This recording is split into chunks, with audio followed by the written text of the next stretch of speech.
The alert status window shows us how many alerts of each type there are for the teams or locations that you have been given access to. If these were all green, then it would mean that everything is online and that nothing is outstanding. But all of them are red, so that means we have outstanding alerts for all types. Our next step is to deal with them. I'm going in with my supervisor hat on, so I'm going to look at check, overdue and sensor alerts by teams. On the left, you will see a list of the teams that triggered the alerts, so you may not see all of the teams that you're responsible for because not all of them triggered an alert. You'll also see a breakdown of how many of each type are outstanding. I'm going to look at check alerts first by pressing on the red triangle. Check alerts are triggered by individual checks on a checklist, and we can see them listed on the left with the newest one at the top. Selecting the alert will show me the full details on the right, including any text that was entered by the operator. I can also see the time that it was triggered, who triggered it, so that's the name of the person who logged into the device, and the team that the work was allocated to. We now need to do something with the alert. If we can resolve the issue, then we can clear it, but if we can't, we can acknowledge it now and clear it later. I'm going to show you both ways. This first alert came from the comments check that was completed as part of last night's closing checklist, and the comment reads, "We need more freezer bags." I've now replenished them, so I can type that into the action taken box, and this has resolved the problem, so I can press clear at the bottom. Say yes to remove it from the list. I'll show you later how we can see the history of this alert on a report. This next alert was generated from the opening checks checklist, and you may also notice that it has a paperclip, which means that a photo has been attached. On the right here, we can see the breadcrumb trail of events. The fire escape check was completed, a problem was found, and they were asked to report the problem. And we can read the comment that says the exit was blocked with heavy boxes. We can also look at the photo by pressing the paperclip button and then the camera. The image will then open in a separate tab above. I know about this issue and I'm on site today, so I've seen that the obstruction has been removed. So I'll type that into the action taken box and then clear alert again because the issue has been resolved. In this next issue, I can see that someone has completed the I need to report a problem checklist, and we have this in place in case people need to report a general problem.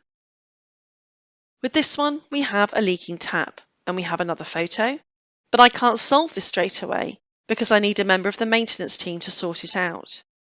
I've now emailed them, so I'm going to enter that in here, and this time I'm going to acknowledge the alert. I can't clear it yet because the problem hasn't been resolved. The alert remains on the list, but changes from red to amber because it's been acknowledged. I can also see the text that I entered, my name, and the date and time that I entered the comment. Acknowledging the issue means that you're not just making it visible for due diligence and reporting purposes. It also means that you're giving visibility to others of your actions. Anyone else logging in would therefore be able to see the current status of the alert and the name of the last person who had dealings with it. If needed, you can enter multiple acknowledgements until such time that it can be cleared. I'm just going to leave that one there. Okay, so that's our check alerts. Next up, overdue alerts. I can view overdue alerts from here by switching at the top, or I can go back a step by selecting the Back to Teams button at the bottom. Overdue alerts are triggered because the checklist has been completely missed or has not been completed in full. On the left, we can see the name of the checklist that was overdue, and if I select it, I can see the name of the team that the work was assigned to on the right. In terms of managing it, the same concept of clear or acknowledge and then clear applies. My first alert is for the closing checklist, and I know that some of the team were in a meeting yesterday because I was in that meeting. And I also know that they completed the rest of the work after the alert had been generated, and we'll see that later when we look at the work report. I'm going to say completed late and then clear.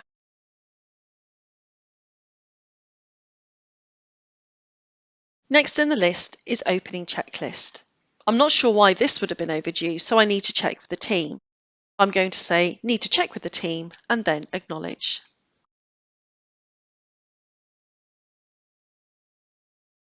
My text will be saved and the alert will change from red to amber because it's been acknowledged.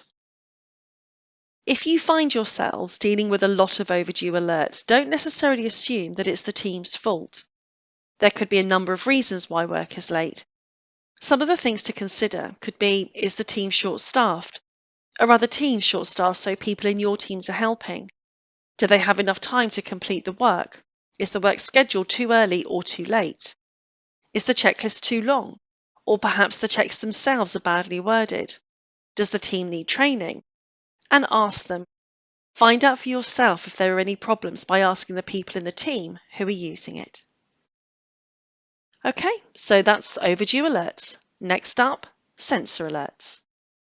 I'm now going to go back to my dashboard by pressing the Check It logo at the top, or you could press the Home button. Press View by Teams, and then Sensor Alerts on the right. Sensor alerts are generated because the temperature has been out of range for too long, and when you view the alert, you'll see that the sensor will either have stopped alerting or it will still be alerting. How you deal with them is largely controlled by whether or not the temperature is back in range. On the left, we can see the name of the sensor that alerted and the time that the alert was triggered. But don't forget, every sensor has a rule, and the rule has a recovery period of, let's say, 60 minutes. So the alert will only be generated if the temperature has been out of range for longer than its recovery period. So at the time of the trigger, the sensor has already been out of range for an hour. We need to be mindful of that. The next important point is the distance of time between the time of the trigger and the time it stopped alerting. If this distance of time plus the recovery period is a safe distance of time for it to be out of range, then we can clear it. Your own health and safety policies will define what that period of time is. The decision you make is whether it's safe to clear the alert, and if it is, then you can enter your actions and then clear. If not, then you would need to enter the relevant corrective actions. So you may have moved the produce or you may have had to throw it away if the alert had been left for too long. I'm going to type in text to say, OK to clear, back in range, and then clear. The next one, apply the same theory. At the time of the alert, we know that it's already been alerting for a set number of minutes, so make sure you take that into account. If the status reads stopped alerting, look at the distance of time between the alert being triggered and the time that it was cleared. If it's safe to clear, then add your action and then clear.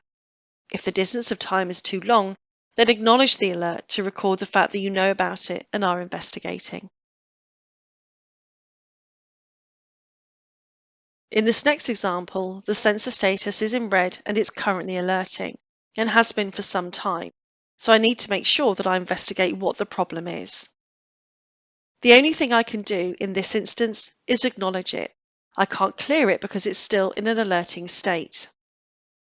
If I try to clear it, then it won't let me, so let me show you. I've entered my text. If I press clear, just keep your eye on the top left. As soon as I press clear alert and say yes, it will say it cannot be cleared because the device is still in an alerted state.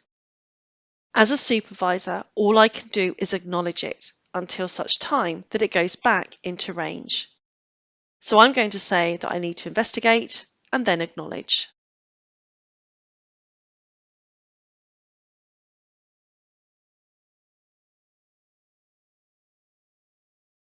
The alert has now turned amber, and then I can see the text and the date and time that I entered the text below.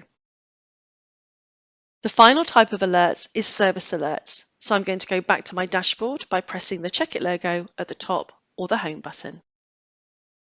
Service alerts can only be managed by an administrator or a safety manager, and they are viewed by location. So with my administrator hat on, I'm going to press View by Location and then the traffic cone service alert icon on the right. The same concept in here applies with the acknowledge and clear, and always be mindful of the distance of time between the trigger and its current status.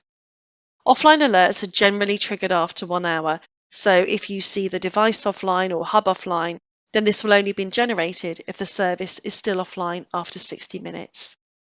Note that this time frame is preset by Checkit, so do contact us if you need it to be changed. And finally, if you have an alert type that says low battery, please just let us know and we'll send you a replacement. Okay, so that's alert status. Next up is reports.